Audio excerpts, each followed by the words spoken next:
არ შეეხო. გამიგონა. ჯიმ, კომერცი ხა როგორ ვერ გავიხარ. სიგზაში არა ეგეც, მაგრამ მაინც ანუ ძალიან რთულია რომ გა, სამოუჭერი არის საკითხი. გონცა სახელზე თქვი სადმიდი შენი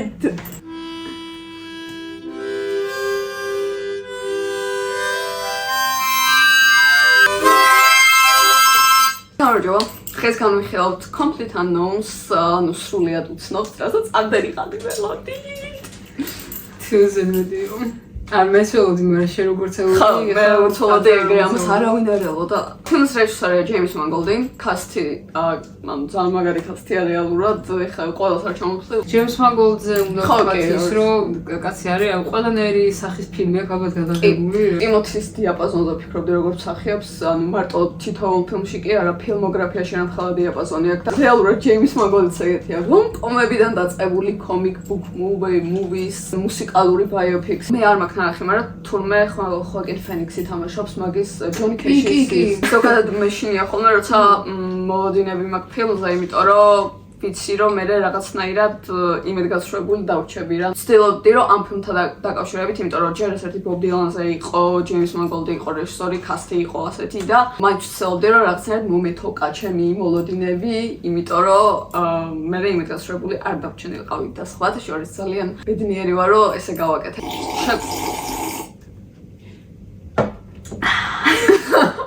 ფანის პოსტერი დედიკოს გამოდი. ბიოგრაფიული ფილმები დიდად არ მიყვარს ზოგადად. ხშირ შემთხვევაში პირველი შეცდომა, რასაც ვშვებენ, არის ხოლმე ის, რომ მთელი ცხოვრების აღბეჭდას ცდილობენ 2 საათიან, 3 საათიან ფილმში. აი შეგვიძლია ელვისის მაგალითი მოვიყვანოთ, რაღა შორს წავიდეთ. კინოში ვუყურე მაგასაც და აი ძალიან გაიწელა, არასდროს არ დამთავრდა, მიუხედავად იმისა, რომ ტექნიკურად ძალიან კარგად გაკეთებული ფილმი იყო, ოსტინ ბატლერი ძალიან კარგი იყო. აი მაინც უბრალოდ კინოში რო სიხარ და ფილმს უყურებ და იმაზე რომ ვფიქრობ, ნეტა როდის დამთავრდება, ძალიან ცუდად მეტყველებს უკვე რა. ამ ფილმზე პირველ რიგში ეგ უნდა აღინიშნოს, რომ აი ეგ შეცდომა არ დაუშვა, რომ რაღაც მთელი ცხოვრების აღბეჭდვა არანაირად არ ცადა. კონკრეტულ მიზანზე, რაღაც სათქმეების გამოხატვაზე, რამდენიმე წლის ფარგლებში იმაზე კონცენტრირდა და ეგ გააკეთა კიდეც. არც გადაუხვევია მაგ გზით. ერთი ბიოგრაფიული ფილმი განვიხილეთ ტრამპზე. აქ ამოხტება ტრამპი. ჩემი აზრით ამ ხრივაც კარგი იქნება თუ მოხერხებთ ამ ფილმის განხილვა, ის შედარება კარგი ბიოგრაფიული ფილმი რას ნიშნავს და ცუდი ბიოგრაფიული ფილმი რას ნიშნავს. ის რაც ერთადერთი მაგაზე მინდა დავამატო, ჯიმი ჰენდრიქსზე მაქვს ერთი ეგეთი ფილმი ნახე, რაღაც საათნახევრიანი და ძალიან გამიკვირდა რა მეთქი საათნახევარში ჰენდრიქსზე როგორ შეიძლება რამე ერთი სოლო. ხო, ანუ ერთი კონცერტი არის საათნახევარ. აი როგორ მოხვდა და როგორ მოვიდა ბავშვობაც არ ქონდათ აღებული, რაღაც 2 წელი ალბათ, რაღაც ეგრე დაახლოებით, მაგრამ მაინც არ იყო კარგი, იმიტომ რომ კი შეიძლება სწორად იფიქრა, რომ რაღაც ის უნდა და როგორ მოხვდა აქ და როგორ დადგა სცენაზე, მაგრამ მაინც რეჟისორმა ვერ მოახერხა ის. ამ შემთხვევაში ასე არ იყო და წეხარაც ვახსენეთ ეგ. ზოგადად ძალიან არ მიყვარს ნებისმიერი ფილმი, როცა აშკარად ცდილობს მაყურებელზე ემოციურ манипуляციას რა. ანუ გასაგებია რომ არის ფილმები ზოგადად და ნებისმიერ ფილმში არის მნიშვნელოვანი რომ რაღაც ხრი манипуლირება ის იქნება, რომ დახვეწილად და შეუფარავად და სახეში არ უნდა მიათხრიშო რომ შენ манипуლირებ და ეხა ექსტრემლი რომ მოგდის. აი აჰაჰა. განსაკუთრებით როცა ბიოგრაფიული ფილმებია, ხშირია შემთხვევა, როცა манипуლირებენ ხოლმე იმ ფაქტით, რომ ეს არის ნამდვილ ადამიანზე. და ეგ მაღიზიანებს ძალიან, იმიტომ რომ გასაგებია რომ ნამდვილ ადამიანზე, გასაგებია რომ ეს ტრაუმა მართლა გადაიტანა. ძალიან სევდიანია ამ შემდეგ, მაგრამ ისე მომიყევი რომ ეგ ის ფაქტი რომ ნამდვილი ადამიანი, ეგ არის მაგარი ზოგადად მაგარ ფილმებში რომ იმას გაგრძნობინებს რომ ნამდვილი ადამიანია ეს რა, როცა გამოგონილია და როცა ანუ საქმეს იმარტივებ და манипуლირებ იმით რომ აი ნამდვილია ეგ ძალიან cheap არის ჩემი აზრით რა. და ამ ფილმში ეგრე ნამდვილად არ იყო და ამაზე იცალსახოთ და ახლა ვიტყვით რატო არ იყო და როგორ არის. ხო, სანამ უშუალოდ უკვე გადავართ Complete Unknowns განხილვაზე, ჯერ ასაკვირველი უნდა ვახსენოთ ის, რომ დღეს ჩაწერილი დღეს არის 3 მარტი, ანუ ოსკარების ამბები ეს ტრაგედია უკვე მოხდა. ოსკარებს ახლა არ განვიხილოთ, იმიტომ რომ აქვე დავაანონსოთ მაშინ რომ ძირითადი ფილმები რაც იყო ამათ განხილვებს რომ შემოგთავაზებთ, იმის მერე გავაკეთებთ ანუ ჩვენ ოსკარებს რა და შემოგვიერთდით და თქვენი აზრით აუცილებლად გაგვიზიარეთ. კი. ვახსენოთ რომ 8 ოსკარის ნომინაცია მიიღო და აქედან 3 იყო მსახიობების ტიმოთი შალომე ნომინირებული, ედვარდ ნორტონი და მონიკა ბარბარო. საერთოდ არ მქონდა გეგმილი მსახიობებზე გველაპარაკა. ბარემ მსახიობებზე დავიწყოთ ლაპარაკით, ვიზე უნდა ვილაპარაკოთ პირველი თუ არა მისტერ ტიმოთი შალომე. ტიმოთი შალომე, რომელსაც ბევრი ფიქრობს, რომ არის ძალიან overrated და გადაფასებული და ან ვისაც ეჭვი გეპარებათ ამ ადამიანის ნიჭი, შედით მის ფილმოგრაფიაში. ნახეთ, რასაც ვახსენეთ უკვე რამხელა დიაპაზონი და ნახეთ რა რეჟისორებთან აქვს ნამუშევარი. ტიმოთი შალომე როგორც ბობ დილანი. უმეტეს ნაწილები რომ გავიწყდება რომ ტიმოთი შალომეა და ეგ ძალიან რთული რაღაცაა, იმიტომ რომ როცა ამხელა ვარსკვლავია, ანუ ამდენად ცნობილი, ამხელა სახელი აქვს, ანუ თითქმის ყველა სცენაში მოვიწყდებოდა რომ ტიმოთია და ანუ განსაკუთრებით მეორე ნაწილში, ფილმის მეორე ნაწილში. შეგვიძლია საუბრის დროს იქ მე ვახსენე რემი მალეკი. აი, სტოკერკოტეში. ზედიზედ ნახეთ ბოჰემია რაფსოდი კომპლიტ და ნოუ და ნახავთ რა არის კარგი ბიოგრაფიული, მუსიკალური ბიოგრაფიული ფილმი. ნახა ინტერვიუები და ისინი არ მომისმენი, არ ვიცი რა დაამუშავეს როგორ, მაგრამ ნუ ვიცით რომ ტიმოთი ძალიან მაგრამ მღერის და აშკარად იქ მღეროდა, მაგრამ ანუ ლაივში მღერის. ისე ჯერ მარტო მაგის გამო, აი ბობ დილანი, ანუ მეთქი და აი გადაყლაპე კაცი და ისე მღერი ხარ და ანუ ეგეთი რა, იმიტომ ძალიან რთულია თან იმღერო ის ემოცია გასაგები ცალკე გასაგები. და არ გამოვიდეს მართლა პაროდია. კი, და ცალკე ხმას, იმიტომ რომ ხა ყველა ვიცით, შეიძლება ბობ დილანის ფანი ვიღაც არ იყოს, მაგრამ ერთი სიმღერა მაინც, ანუ ორი სიმღერა რაღაც ყველას აქვს მოსმენილი და ისეთი სახასიათო ხმა, ხმის ტემბრი და მეტყოლება ხო კიდე ცალკე ძალიან სპეციფიკური აქცენტი სპეციფიკური დახურულ პირში საუბარი რომ ფაქტობრივად არცხს ანუ კბილები ერთმანეთზე დაჭერდა როგორ აკეთებ ისე დაზაბული ვუყურებდი რომ ემად რამე არ გაგეყაროს სუდად რაღაც არ გააკეთო რაღაც ამხელოვნურად ან რაღაც მაგრამ აი მართლა 2 საათი ნახევარი ისე დაზაბულად ვუყურებდი რის გამო იმიტომ კი რომ ეს აკეთებდა ეგრე პირიქით რო არ აკეთებდა და რო არ მინდოდა რომ რაღაც ეგეთი დამენახა მაგის გამო ვუყურებდი ეგრე დაძაბულად და სიმღერაზე გავაკეთეთ აქცენტი მაგრამ ჰარმონიკაზე დაკვრა გიტარაზე დაკვრა ყველაფერი შეიძლება ანუ არ ვიცი ეს როგორ გააკეთა მაგრამ 6 წლამდე გქონდა დაახლოებით მოსამზადებელი პერიოდი და მართლა აშკარაა რომ აი ყველაფერი ჩადო ამ ადამიანმა ამ როლში და ქცევები იყო კიდე სასწაულია აი სპირთან მიწალილი თითები სიგარეტის ხო ცალკე ის არის და აი ეს ლაპარაკი რა ეს ხელები პირთან მართლა მეგონა რომ ბობ დილანზე უყურებდი ფილმს ოღონდ დოკუმენტურ ფილმს და კამერა ქონდა მიშოვდი და ანუ ეხლა ძალიან ხო მაღალ რაღაცას ვამბობ ვიცი მაგრამ ისეთი პერფორმანსი იყო რომ ამ პერფორმანსთან შეიძლება ამის თქმა რომ კი სხვა მსახიობებსაც გვინდა რომ ცოტა დრო დავუთმოთ იმიტომ რომ მართლა ძალიან კარგი კასტი იყო და ყველა მსახიობს ტიმოთთან ჰქონდა რაღაც აი განსაკუთრებული და ძალიან აი სული შემძვრელი ქიმია ეკრანული იმიტომ რომ რო უყურებდი არ ვიცი აი არ ვიცი. არ შემიძლია ეს ფილმი. მოდი მაშინ მე ჯონი კეში დავიწყე თუ შეიძლება. წერილი რომ გამოშვა ჯონი კეში, მეთქი ვაი მე ხა ვინ უნდა მოვიდეს და ვინ უნდა შეასრულოს ჯონის როლი. ბოიდ ჰოლბრუკი იმედია სწორად ვამბის სახელს და გვარს რომელიც შემთთვის ვიტყვი რომ აღმოჩენა არის მსახიობი. ფილმოგრაფიისთვის არ გადამხედავს, მაგრამ რომ ყავდეს სხვა ფილმში ნანახი, ნუ აშკარად არ მახსოვს, მაგრამ აი მე რანაირი ჯონი კეში იყო. ნამდვილი ჯონი კეში იყო, ვიდრე რომ ეს რო გავაკეთა. ყველაფერი წამოიღო რა, რაღაც სურნელება იმ ადამიანის. როგორც ტიმოთი გააკეთა, ისე გააკეთა ამ ბატონმა ბოიდმა. ნიუანსებია ყველაზე მნიშვნელოვანი. ქცევები, აი ლაპარაკზე მეტადაც კიდე ქცევები და ისეთი ქცევები ქონდა. მანერა კი, ანუ აი ეს რო გამოდის და მანქანაში რო ჯდება რო და აქეთ-იქით მოჯახუნება ბოთლი რო დადო და რო გატყდა ის ბოთლი. ხო, აი მაგაზე მე ვიფიქრე, ეს ახლა ეს დადგმული იყო თუ როგორ მოხდა ახლა არა აი ძალიან იყო.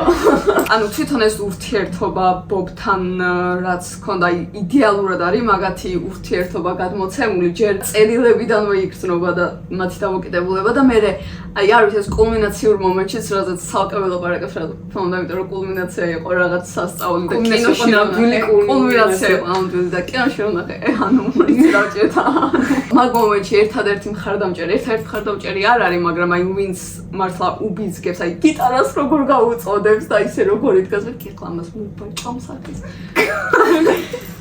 კაი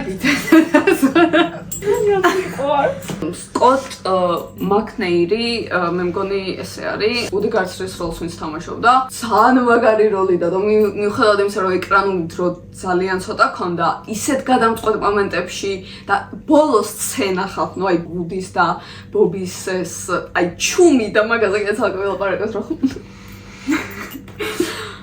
შეგვიძლია რომ ჯეიმს მანგოლძეც ვთქვათ რაღაც, იმიტომ რომ გასაგებია რომ ძალიან მაგარი მსახიობები არიან, მაგრამ ყველას ესე როა თამაშებ და ესეთ ქიმიას ქნი და ეს რაღაცას ქნი, რეჟისორს აქ ძალიან დიდი მნიშვნელობა აქვს. ხო შეიძლება ერთმა კარგად თამაშოს თავისთვის, მეორემ კარგად თამაშოს თავისთვის, მაგრამ ის რაღაც ქიმია, რაც ვახსენეთ, არ ქონდეთ, იმიტომ რომ მას და ამ ხიდს სჭირდება ზუსტად რეჟისორი რა, კარგი რეჟისორი, როგორც არის ჯეიმს მანგოლდი და ოსკარების ისინი არ მინახავს და არ ვიცი ტიმოთის ის 30 წამიანი კლიპი რა იყო, მაგრამ იმედი მაქვს რომ ეგ იყო ის. რავი, ანუ სიტყვის გარეშე ის თავზე ხელის და განაგზე.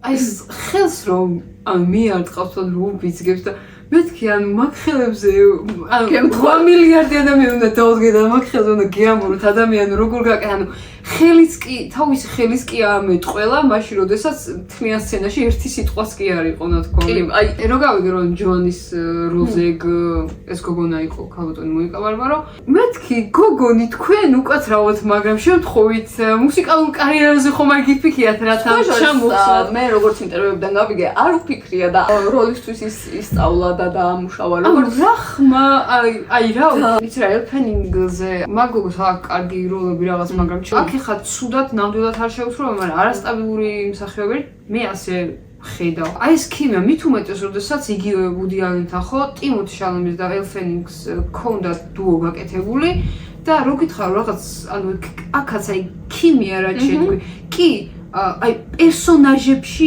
იგრძნობოდა კარგად, მაგრამ ჩემი აზრით ვერ აყვარა ტიმოთს, იმიტომ რომ მონიკა ძალიან მაგრა აყვა და აი მართლა ესე ვუყურებდი, გეგონება პინგ-პონგს თამაშობდნენ, აბა რომელი უფრო მაგრა გავაკეთე ჩვენ გასაკეთე. და ზოგან ეს ის კონკურენცია არის, რომელიც შურით კი არა გამოწვეული პირიქით, თუ ერთმანეთის უკეთესოს რო იღებს შენგან რა. კი რა, ანუ ერთმანეთის უკეთესად გახდომაზე და აი ელფენინგთან მიმართება შეგრე არ იყო. ცუდად არ უთამაშია, რაღაც მაშინ ბევრ ამბებზე აისახებოდა რომ ცუდად რომ არ უთამაშია, მაგრამ ის ქიმია რასაც ვამბობთ მონიკა ვარბოროს და ტიმოთი შალამეს შორის იყო ძალიან მაღალ დონეზე რა. ნორტონი იყო ის ადამიანი, ვინც უთხრა ტიმოთს, რომ ლაივში უფრო კარგად ჟღერს შენი ხმაო. აი ნორტონმა შთააგონა და ძალიან დიდი მადლობა ბატონო ედვარდ მაგისთვის. თავს კარგად მიქცინებდი და გადმოცემ სიტყვას. ეგ არ ვიცოდი რას თქვი და მეც მადლობა და საერთოდ მადლობა რომ არსებობდა დაიბადა დედამიწაზე. ახლა გასაგებია რომ ეს არ იყო ტიმოთის ან დებიუტის ფილმი არ ყოფილა გასაგებია როგორი მაღალ დონის მსახიობია ტიმოთი ახლავე ეთყობა მაგრამ ჯერ იმხელა გზა გასავლელი ბევრი რამე დასამტკიცებელი ჯერ კიდევ რაც ნორტონმა უკვე რასაკვირველად დაამტკიცა. იცი რა გამახსენა? პირველ ყოფილი შიში. ნორტონის დებიუტი სადაც შედგა. ნორტონი ამ ფილმში თამაშობს რიჩარდ გირთან ერთად. რიჩარდ გირი რომელიც არის შემდგარი მსახიობი რაღაც რა მხრივ გამახსენა. აი ძალიან მაგრად ჩანდა მაგ ფილმში რიჩარდ გირის დამოკიდებულება ნორტონის მიმართ. ვიღაც არარაობა იყო ტიპი რომელიც პირველად მოიყვანის კამერასთან დააყენეს.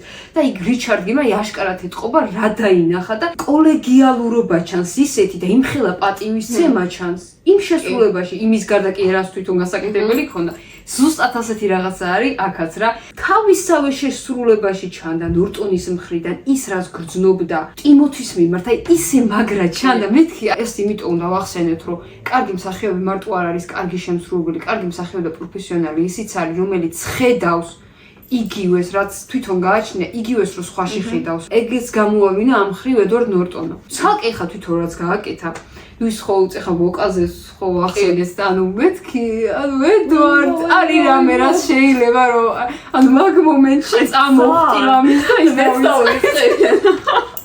აი ზუსტად მაგ მომენტში დავფიქრდი რომ ხელა ქარიზმა აი ეკრანზე რო არის აი იკავებს თელ ეკრანს არ ვიცი მაგის რაღაც შინაგანის გარშემო მართლა ყველაფერს ანადგურებს და ყველაფერს ყლაპავს. მაგაშიც ჩანს კასტი რამდენად ძლიერია რომ ედვარდ ნორტონი ანუ არავის არ ჩრდილავს. არა ანუ რაღაც თითქოს ყველა არის რაღაც ყველა გუნდურად მუშაობს და აი ეგ ზოგადად კარგი ფილმში ძალიან მნიშვნელოვანი რომ მსახიობმა ეგოს გადააბიჯოს, მსახიობმას და თუნდაც კამერის უკან ვინც დგას ყველა ეგოს გადააბიჯოს და იმაზე იფიქროს რაზია ეს ფილმი, რა სათქმელი აქვს და ის რომ ეს არის გუნდური, ანუ ფილმში ძალიან კარგად ჩანს ეგ, თუნდაც კასტის ერთმანეთთან დამოკიდებულებაში, რაც შენახსენე, ანუ ეკრანზეც და ეკრანს გარეთ ინტერვიუებში, ძალიან კარგად ჩანს, რომ ის მიზანი რა ფილმსაც ქონდა, რა ამ ფილმს აქვს, მათი მიზანი, პირად მიზნად აღიქვეს რა. ედვარდ ნორტონზე ან თითოეული წამი რაც გააკეთა ამ ფილმში, აი დიდი სიამოვნებით ვესაუბრები ნებისმიერ ადამიანს თითოეულ წამზე რაც გააკეთა, მაგრამ აი უბრალოდ რაღა უნდა ილაპარაკო ამ კაცზე ვერ ხვდები და იგივე ამ პერფორმანსი ბოლო წლებია და რა ბოლო ფილმები უბრალოდ რა უბრალოდ ამტკიცებს კიდევ ერთხელ და ყველას უმტკიცებს რომ არის რავი ტოპ მწვერვალზე მსახიობების ტოპ მწვერვალზე და აქაც იყო ეგ აი ეს მომენტი რომ მიდის აი მის გადაჭეხვა რომ უნდა კაბელების თუნდაც აი რა არც ვიცი რომელი მომენტი გამოუყო რა აი რა რეაქცია ქონდა აი რა აი რამდენი აი თქვი უბრალოდ დამოკიდებულება და აი ყველაფერი აი კიდე აი იმიტომ რომ თელი მისი შესრულება არის თელი მისი შესრულება იყო ეს იმიტომ რომ ნებისმიერი წამი შეგიძლია აიღო და თქვა რა ვიცი გადავიდეთ დრამატურგიაზე რაც ძალიან მნიშვნელოვანია ამ ფილმში ისევე როგორც ყველა ფილმში თავარი რაზეც ფოკუსირდება ფილმი არის ბობ დილანის ეს ავთენტურობა ის რომ ყოველთვის თავისას აწვებოდა თავისი გახქონდა იმიტომ რომ მისთვის ეს იყო მთავარი ეს არტისტობა და არა ის რომ მათ მისი owning მიო ამ სიტყვას იყენებს ანუ მისი მფლობელობა უნდათ ამ ადამიანებს იმიტომ რომ გენიოსი იყო ანუ წარსულში ლაპარაკობ იმიტომ რომ იმ კონკრეტულ ბობზე ვამბობ ხათორობით როცა ხალია აი ეს შეპირისპირებული კიდე ცვლილებებს და ცვლილებების შიშს რაც ადამიანებს აქვთ აი ეს კრავს თელ სათქმელს და მიმართულებას რაც ფილმს აქვს აღებული და საშუალება იყო იმის რომ ფილმი გადაქცეულიყო კონცერტად კულმინაციაშიც კი როცა ყველაზე მნიშვნელოვანია ეს სიმღერა და ეს რაღაც მომენტები იქაც კი არ გადაქცეულა კონცერტად დარჩა ბოლო წუთამდე ფილმად. ზოგადად, ისევე როგორც ბიოგრაფიული ფილმების time jump-ების დიდი ფანიც არ ვარ, იმიტომ რომ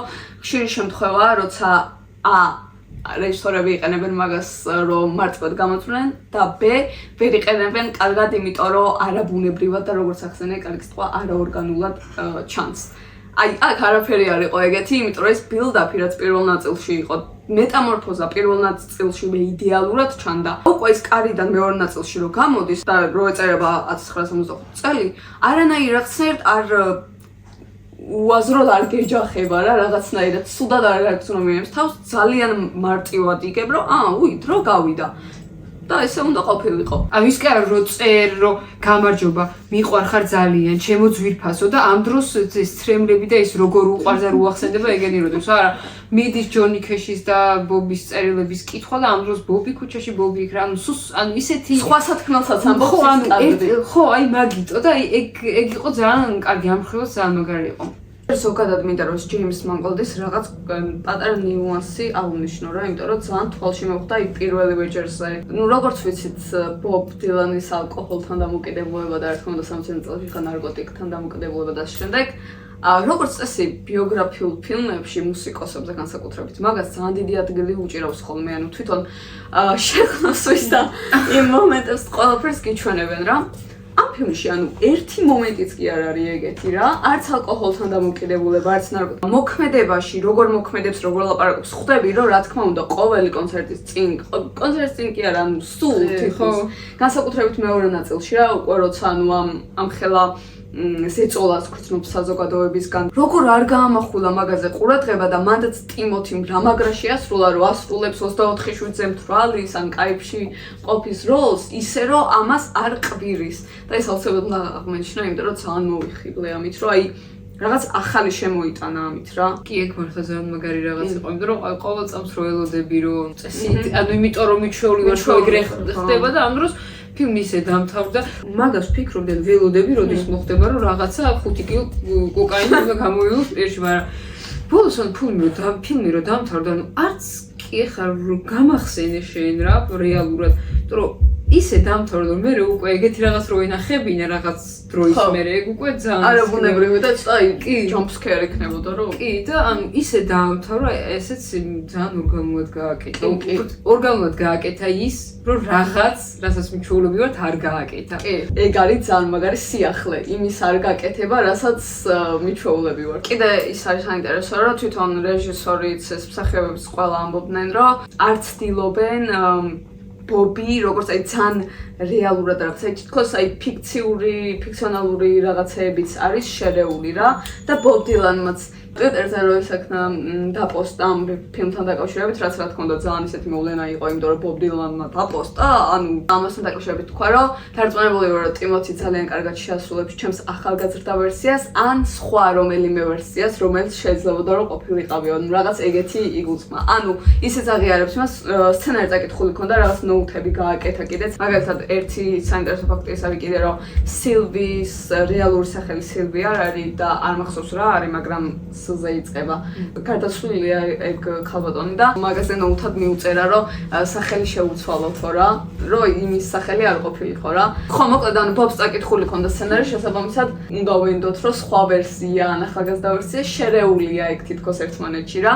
და ჩემი აზრით, ანუ მაგ მხრივაც ძალიან კარგი რაღაცაა ეგეც. შეგვიძლია რომ თამამად გავყოთ ორ ნაწილად ფილმი, თვითონ არის გაყოფილი. და დროც დაახლოებით იგივე დრო არის ორივე ნაწილისთვის დათმობილი და თავიდანვე ჩანს ეს პერსონაჟის თვისებები, რაც მერე იხვეწება და წინა პლანზე გადმოდის და არ ჩანს ისე როგორც თქოს არ საიდან არის მოტანილი და შეთითხნილი ამ პერსონაჟზე, იცი რომ იმის რაღაც ნამცეცები რაღაც იყო მასში მარცვლები და შემდეგ გაიზარდა ეს და რაღაც გამოვლინდა რა. სათვალის მომენტი მინდა ვახსენო, ეს მზის სათვალეს როგორ იყენებს თვითონ რეჟისორი რა. შესამჩნევია რომ ბობი ამ სათვალეს იყენებს მხოლოდ მაშინ, როცა თქოს საკუთარი თავის დამალვა უნდა და როცა არის სრულიად ავთენტური, სრულიად მართალი, თუნდაც სცენაზე, სიმღერის წერის დროს, სილვისთან ლაპარაკის დროს, რაც ძალიან შესამჩნევია. მაგ მომენტებში სათვალე აქვს მოხსნილი, თითქოს მაგ მომენტებში არ არის იგი ის თავის თავს აჩვენებს რა, რეალურად ვინც არის იმას და გრძნობს თავს უსაფრთხოდ, რომ აჩვენოს ის ბობი, რომელიც რეალურად არის. სათვალერის გამოხატვაც არის, ეგ მეტამორფოზა არის ყველაზე საინტერესო, რომ როგორ გახდა ბობი ეს რაღაც ერთი ახალგაზრდა ბიჭი, რომელიც უცებ არ საიდან მოვიდა, ამდენი ადამიანის თვალის ქვეშ როგორ აღმოჩნდა და ყურადღების ქვეშ და რამდენად რთული რაღაცაა ეს და როგორ ეს რაღაცას ამბობს, რომ ამ ოთახში 200 ადამიანია და თითოეულ მათგანს უნდა რომ სხვა ვიღაც ვიყო. შეყვარებულს თუ იმ დღეს რო გაიცნო და ის რო ეუბნება რომ მიყვარხარო, გაჩერდი. მიყვარხარო და ის რო ეუბნება რომ მათ უნდათ რომ მე მიმისაკუთრო და შენც ეს გინდაო, აი ეს საუკეთესოდ აქწერს ამ პერსონაჟის თვითონ კომპლექსებს და მთელ ტრაგიზმს რის გამოც შემდეგ ამ სათვალეს იკეთებდა ზუსტად რისგანაც ემალებოდა ამ ადამიანებს იმ აღქმისგან და იმ მოლოდინებისგან, რაც მისგან ჰქონდათ. და აი ეს არის ძალიან მაგრა გამოხატული. სილვისთან აი ეს ხობერო არის მათ შორის და შემდეგ და რო შორდებიან საბოლოოდ, მეორე დილას პიტთან ლაპარაკის დროს თავიდან თითქოს სათვალე არ უკეთია, მაგრამ მე პიტიც ისეთ თემაზე ელაპარაკება, რომ სათვალეს იკეთებს და ეგ არის ძალიან ტკივნეული, იმიტომ რომ ანუ შენ იცი რომ პიტთან ანუ რავი მეგობრები არიან, მენტორი არის რაღაცა და იმასთანაც კი თავს უსაფრთხოდ ვერ გრძნობს რომ იყოს ის, ვინც არის. რაღაც შეგირდი უკვე ვახსენეთ და შეგირდის მეტამორფოზა. მეტამორფოზის გამოტოვება ამ ფილმში ბევრი რაღაცაა, რაც პირველი შეიძლება გაგახსენდეთ. სხვადასხვა რაღაც თვალსაზრისით, სხვადასხვა მიმართულებით, მაგრამ რა მე პირადად პირველი რაც ამ ფილმიდან გამახსენდება ის მეტამორფოზის მონაკვეთი. ერთი ნაბიჯით წინ მეტამორფოზამდე, თვითონ ეს მეტამორფოზა ნაჩვენები და ერთი ნაბიჯი მე აი ეგ მონაკვეთი რაც არის ეგ ამას. და სათვალე რაც ვახსენე მთავარია ვთქვი, ხო, მეტამორფოზა რაც ვამბობდი რომ პირველ ნაწილის რაღაც მეორე ნაწილში აი შენაც ახსენე ერთი ნაბიჯით წინ მეტამორფოზამდე. ეგ არის ის მონაკვეთი, როცა მისი ალბომი გამოდის და უკვე მეორე ალბომი რო გამოდის და ძალიან ცნობილი ხდება. ეგ არის პირველი მონაკვეთი, სადაც სათვალის ტარებას იწყებს რა. ანუ როგორც კი ცნობილი ხდება ეს ადამიანი, ანუ იმდენად ცნობილი რომ მართლა ქუჩაში ვეღარ გაუვლია, იწყებს საკუთარი თავის დამალვას, იმიტომ რომ ბობ დილანია უბრალოდ ესეთი ადამიანი, მას უნდა ხელოვნების შექმნა, წერა, სიმღერა, მაგრამ არ მოსწონს, ანუ დღემდე ეგეთი, ანუ მაგიტო ის პოსტიც მაგიტო გაუკვირდათ მაგისგან, ანუ ნობელის პრემია აიღო ერთ ერთადერთი მუსიკოსია, ვინც ლიტერატურაში ნობელის პრემია აიღო და ცერემონიაზე არ იყო. ანუ ეს გვეუბნება ყველაფერს ამ ადამიანთან დაკავშირებით და ეს ხასიათი როგორ კარგად არის დაფიქსირებული, უბრალოდ პერსონაჟები მართლა და მათი ურთიერთობების ესე სიღრმისეულად რო განვიხილოს, თუნდაც ერთი პერსონაჟი, თუნდაც ერთი ურთიერთობა ძალიან ბევრ დროს წაიღებს და ამიტომ ჯობია რომ ეხლაც ტექნიკურ ნაწილზე გადავიდეთ, მონტაჟით დავიწყოთ მაშინ, იმიტომ რომ ხო ძალიან მნიშვნელოვანია მონტაჟი. მონტაჟიც ახლა რაც ვახსენე მეტამორფოზისის ბარემ აქედან დავიწყებ, რომ ის მონაკვეთი რაც თქვი პირველი ეგ მახსენდება თქო, ან მახსენდება მონტაჟი პირველ რიგში რა და ხარიღი როცა ეწერება 1960 მაგიანა მახსენდება რა მეტამორფოზა. იმიტომ მახსენდება რომ ეს ზუსტად ის არის როგორც უნდა ყოფილიყო.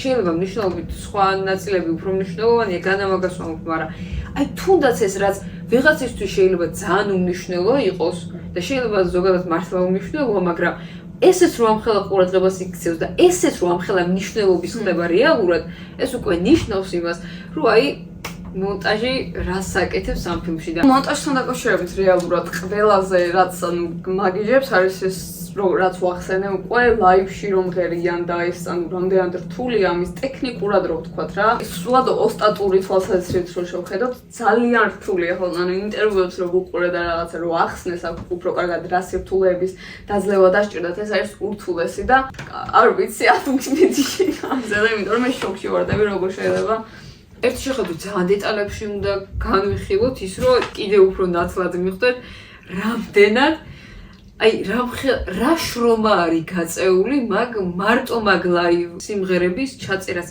ჩერ მარტო მაგაში რომ არ ვიცი გააოფლიანეს ეს მე მონტაჟი ჯერ მარტო ეგ რაღაც სიგიჟე და იმის დავიწყებ რომ წესწორ არ ჩამიხედავს რამდენ საათიანი იყო რა გამოვედი და ანუ IMDb-ში შევედი რაღაც ეწერა 2 საათი და 21 წუთი და შოკში ჩავარდი იმიტომ რომ უცებ გავიდა, ანუ უცებ თუ გადის, კარგია, ის გამახსენდა რო ქვია ლოურენს ინარვია, ანუ შენი ის ხო ესე იგი ანუ რამდენად გართობს, ანუ ეს გართობს რა თქმა უნდა ესე, მაგრამ რომ ვერ გრძნობს საერთოდ ამას 2 საათი და 21 წუთი როგორ გავიდა. ხანებარი ტემპი არ არის რეალურად, თავიდან არის თქოს ძალიან სწრაფი, მერე პოულობს, ოღონდ სწრაფი არის, იმიტომ რომ ესე უნდა იყოს, ან სწრაფად იწყება რაღაც სწრაფი ტემპია, რაღაც პოულობს რაღაცა ბერკეთს თითქოს, ნელდება და მიდის რაღაც საიდინებასავით რა თვითონ 64 წელი და ეწება მაგას ზედად არ ემთხვევა რა სხვაგან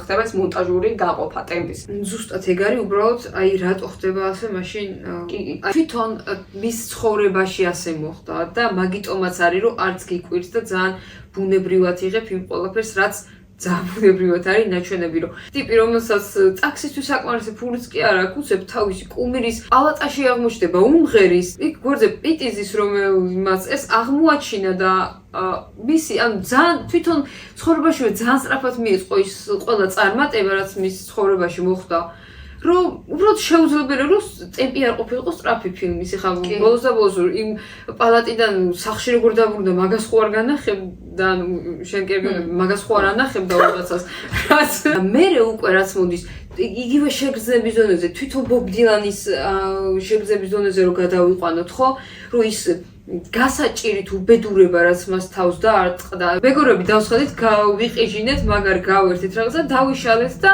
15 წუთი კიდე გავყვება და კიდე თავიდან გინდა და რაღაც უბედურება და ტრაგედია რო ხდება შეიძლება წამიერი იყოს მაგრამ იმდეხას მიყვება არ ჩერდება რა მე მგონი რომ რეალურად ამ ტრაგედია რაც არის ეგ ხო არც ერჩება ხო და კიდე არ ჩერდება და ამიტომ ის ტემპი შენელება რაღაც ამ სიმძიმესთან ამ ტკივილთან ამ იმასთან ძალიან კარგად მიდის და ამ ხრივაც მონტაჟი ან ზუსტად ამ ტემპი ზუსტად ერთ-ერთი ყველაზე მნიშვნელოვანი კომპონენტი ბერკეტი რავი ყველაფერი არის ძალიან დაახლოებით ძალიან მონტაჟი რომელიც ტექნიკური თვალსაზრისით ყველაზე მნიშვნელოვანი იყო ალბათ ამ ფილმში ხმასთან ერთად ყველაზე მეტად ხმის როლი და ძალიან მაგარი როა გამოჩნდა ზუსტად იმ მონაკოში, რომელიც უკვე რამდენჯერმე ვახსენეთ, რომ ლაივად არის ჩაწერილი. ყველა შესრულება ლაივშია, მარტო. ხო, და მაგაზე ვამბობ, რომ ეგრე როა ჩაწერე და ამ დროს ხმა როგორ ძალიან მაგრამ მუშაობს. ან მხოლოდ ამას ვახსენებ მე პირადად და მარტო აქედან ჩანს უკვე როგორი ხო, მეტი რეალურად ბუნებრივი ხმაურები ეგეთ კომპონენტები რეალურად არაფერი არ არის რა, ანუ ხო და არც გვიკვის ახლა ხო, ანუ რა თქმა უნდა მაგალ დონეზე იქნება. ხო, დანარჩენი ისეთი ხმას არაფერი ქონდა გასაკეთე. ოპერატორის სამშევარი რომელზეც ვაფრენო ვაფრენებ. მე ანუ სხვა შორს ეს არ ჩავხსნა, მაგრამ ეს ოპერატორი ნანახი მყავს და ამის მასტერ კლასზე ნაყოფი ვარ. ეგ უნდა თქვა, კარგი, ვამბობ თუ გინდა ჩასვირო. მოკლედ კინო აკადემიაში დავდიოდი სადღაც ცოტა ხანს, სადაც მასტერ კლასის ჩასატარებლად იყო ეს ადამიანი მოსული უბრალოდ. მოკლედ იქ განაცხადა, რომ იცით თუ ჩემი შემდეგი ფილმი რა არისო? იცით ვინ თამაშებსო? ეს შეიძლება არ იცოდეთო, მაგრამ ტიმათი შალამილო და ჩვენ ყველა ესთები ვიყავით, რომ თქვი what? ფილმი არც ყოფილა ნომინირებული. ხო. სინემატოგრაფში, მაგრამ ეგ უნდა ვთქვა, რომ ამ დირაში შეცვეთ თანხმები აკადემიას, ეს არ იყო ეს ფილმი, რაც უნდა ყოფილიყო ნომინირებული ოპერატორის ნამუშევარი. ოღონდ არა იმიტომ რომ რამე ცუდად იყო გაკეთებული, უბრალოდ რაც ქონდა დავალებული ყველაფერი უმაღლეს დონეზე არის გაკეთებული, მაგრამ ამ ფილმში რეჟისორს არ მიუქცევა ყურადღება, არც დრამატურგულად არ იყო ისეთი რაღაცა, რომ რაღაც განსაკუთრებული ყურადღება ყოფილიყო მიბიჯენილი და მიმართული ოპერატორის ნამუშევრად. თავარი კომპონენტი რა, თუნდაც ტექნიკური თავარი კომპონენტი, კამერა და სინემატოგრაფი ხო არ არის რა ამ ფილმის. არც სათქმელი არ არის სიტყვით გამოხატული და მაგაში დაიჭრა ბალანსი, იმიტომ რომ ჩვენი პრობლემა რეალურად ბევრ ფილმთან, თუნდაც შეგირდთან, რაც არის ის, რომ კამერას არ იყენებს იმისთვის, რომ სათქმელი გადმოსცეს და პირდაპირ ამბობს, საბსტენციაზეც მაგას ეგ ვთქვით, რომ კამერას არ იყენებს რაღაც სათქმელს ვიზუალურად გადმოსაცემას და დიალოგით და სიტყვებით ამბობს ყველაფერს, ვიზუალურ რაღაც მეტაფორებს, თუნდაც სათვალე რაც ვახსენეთ, ან ბობს და სილვის შორის იმ მნიშვნელოვან სცენაში ხობერო არის, ეგეც ხო რაღაც ვიზუალური მეტაფორაა, რომ აი ამათ შორის რამხელა სივრცეა და რაღაც ერთ სივრცეში ვერასდროს ვერ იქნებიან ესენი. ეგეთ რაღაცებს კი იყენებს, მაგრამ ხო, როგორც შენ ახსენე, არ არის მართლა საოსკარო და ეგეთი მნიშვნელოვანი, იმიტომ რომ არ ექცევა ყურადღება. რატო არ ვაკრიტიკებთ ამას? შეიძლება ანუ გაჩნდეს ეგ კითხვა რა. ზუსტად იმიტომ არ ვაკრიტიკებთ, რომ სიტყვებით არ არის გადმოცემული სათქმელი, მთავარი სათქმელი, როგორც იყო შეგირდში, როგორც იყო სუბსტანციაში, ეგრე არ არის აქ გამოხატული. მაგის ბალანსიც არის რა, უნდა შეგეძლოს რაღაცეების სწორად გამოყენება და როცა რაღაცას არ იყენებ, მაგის მიზეზიც უნდა გქონდეს, ან რამის სხვა რამით ჩანაცვლება უნდა შეგეძლოს. იმაში არ უნდა გადაიზარდოს რა, ეგრე პირდაპირ რაღაცეების თქმაში, რაც ეს ძალიან არ უყვარს ჩვენ და ალბათ ანუ არც ერთ ადამიანს არ უყვარს, თუმცა პირდაპირ ეუბნება. ვიზუალურად ბევრ ამის ამბობს, ოღონდ არა ოპერას სხვა ვიზუალურ ხერხებს იყენებს და არა კამერა. აქ სიმბოლოები უფრო ის სცენაში რაღაც კონკრეტული სიმბოლო და არა ისეთი სიმბოლო, დაუშვათ როგორც ახლა ალიგატორი იყო ნიკელის ბიჭებში, ან კუ იყო კონკლავში და ხო ხვდები რა.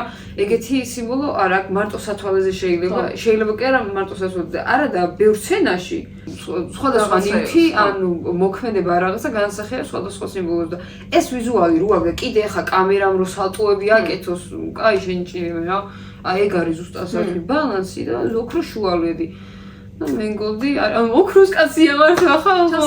ანუ ყოველ წელს უნდა მიცენ ოსკარები ფილმი როცა გადაიღოს, იმიტომ რომ თვითონ ოქროს კაცია. და დადგა დრო დღე მართლა დღე რომელსაც ყველა ველოდით.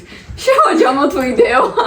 ბობ დილანის ფანი თუ ხართ, ანუ აი მე die hard ფანი ბოდიში რომ იმენა ვთქვი, მაპატეთ დამსაჯეთ. თუ ხართ მაგ შემთხვევაშიც, ანუ არ შეგეშინდეთ იმის, რომ იმედი გაგვცრუდება და რაღაცა შეგვიზისკდება ტიმოთიც და ჯეიმს მეგოც და ყველა, იმიტომ რომ რაღაცა, ანუ დამიჯერეთ არ გაგიცრუებენ იმედებს მართლა პირიქით, აი ძალიან დიდ სიამოვნებას მიიღებს და ძალიან ბევრჯერ უყურებთ, იმიტომ რომ მე პირადად ამ ფილმმა ძალიან დიდი შთაგონება, ან ძალიან ინსპირირებული დამტოვა, აი ერთ შთაგონებაზე ვიტყვი, რომ უყურებდი ერთ ანუ მეთქი დროზე დამთავრდეს ფილმი, ოღონდ რატო იცი რომ მინდა გიტარა ავიღო ხელში და რაიმე სიმღერა დავწერო და გენიოსი მაგას განდომებს, რომ ისი არის ნაჩვენები ნებისმიერ ხელოვნების დარგში რა განდომებს, რომ რაც შეგიძლიათ არის ფეშნის კეთების კეთებას. მე უბრალოდ ხელოვნების დარგებში არ მაქვს ასეთი ის, ამიტომ გიტარა დევს სახლში და ანუ რაც დავინახე იმის ის იმას. ძალიან ნიჭიერი ადამიანი მგონს ეს ჩავს.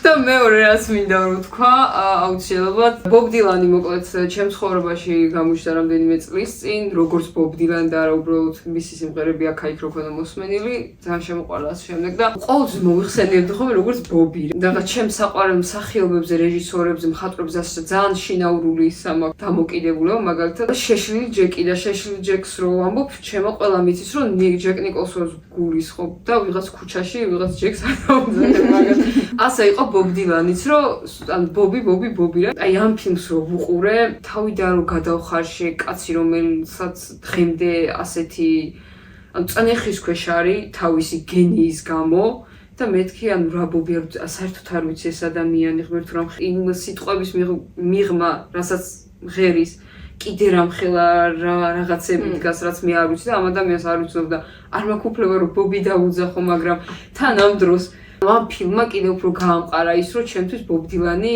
ახლა უფრო მეტად ბობია, ვიდრე ოდესმე ყოფილა რა. და ერთი რაღაც რაც მე ვთქვა, რასაც ძალიან მაგრა აკეთებს ფილმი, არის ის, რომ არ ცდილობს ის მისტიკა, რაც ბობ დილანის ცხოვრების არ ცდილობს, რომ ეგ ამოხსნას რაღაც ამოქეკოს რაღაცები, რაღაც ჟურნალისტური გამოძიება არ არის. გაჩვენებს, რომ არ არის აუცილებელი, რომ ყველაფერი იცოდე ამ ადამიანზე, არ არის აუცილებელი, რომ ბობის გარდა ვინმე რამე იცოდეს იმ წარსულზე, რაც მას აქვს და ამაზე კიდე საინტერესო რაღაცებია, რომ ცდილობს, რომ ეს თავის წარსული უკან მოიტოვოს რა. აი, მაგას ძალიან უფრთხილდება და ძალიან დიდი სიყვარული ჩანს თვითონ ბობის მიმართ და ძალიან დიდი პატივისცემა და შეუძლებელია რომ თუ გიყვარს უფრო მეტად არ შეგიყვარდეს და თუ არ იცი დიალოგიდან შეუძლებელია რომ არ მოგინდეს რომ წახვიდე და მისი 55-ვე ალბომი არ მოისმინო. იდეალური ხიდია ეს ფილმი რა. რაც ტიმოთი მსხვერპლს თქვა რომ თუ რამეს მივაღწევ ამ ფილმით მინდა რომ ახალგაზრდა თაობისთვის ხიდი ვითვიყო ამ გენიასთან მისასვლელადო რა ბობთან და მაგძალიან ან მართლა ძალიან მაგარი ხიდია დავსრულეთ. ძალიან დიდი მადლობა რომ გაგვიძელით და გვისმინეთ. თქვი შემიძლია აღუჩა.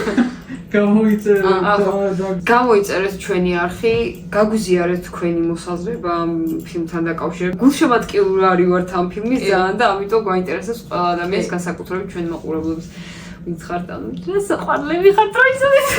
მადლობა კომენტარებისთვის, იმიტომ რომ ძალიან ბევრს ნიშნავს, ანუ ყოველჯერ რომ შევდივართ კომენტარებში გქონია რომ ვინმე რამე ცოცხლობს, რასაც ველოდებით რა თქმა უნდა შეიძლება და წერეთ არ არის პრობლემა, მაგრამ როცა კარგი რაღაცას გვიწერს ძალიან გვიხარია და მადლობა. მადლობა. ნახვამდის